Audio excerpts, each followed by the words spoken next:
we first went on the trip in the summer of 2007.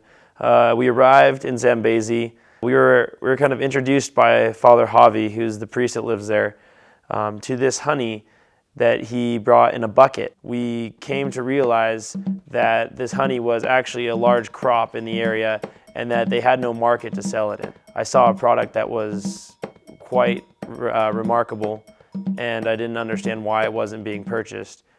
Well, it really started with, in Africa, just talking to beekeepers, anyone we could talk to or find about honey and how it's exported, where it's sold, who's in charge, things like that. In a year or two, we will hopefully be able to start buying honey from the Zambezi area. We felt confident that we could make this project happen and that it was a viable company, but we didn't expect to actually receive our first shipment of product until our senior year, 2.5 years later.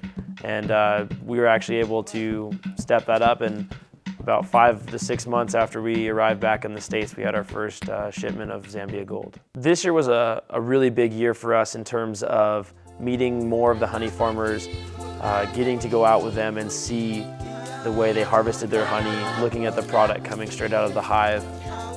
The first stage was to cut some leaves and then make a fire for the smoke so that the bees cannot bite. From there, you climb the tree, you start removing the honey. The first time I saw it was just that feeling of, oh man, this isn't how we do it back home. I can't believe that this guy's climbing a 50-foot tree with no rope and then pulling up a burning bush to smoke out the hive. It was almost awe-inspiring just to see how hard they work and the risk they take for this honey. From the very beginning, we wanted to use our profits to reinvest in education. And what we've decided, rather than single scholarships to students, we are going to take over and provide funding for the Chilenga Basic School.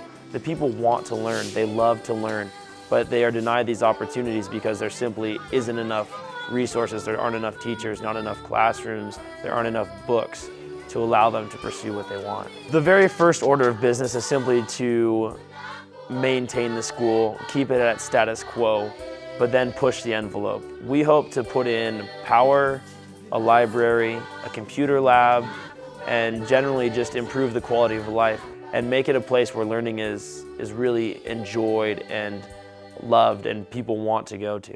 My main goal, and I feel the main goal of the company as well, is to allow people to give hope to others through a product that they use in their daily life. Just by going out and purchasing our honey instead of some other honey, they actually do something to change the world.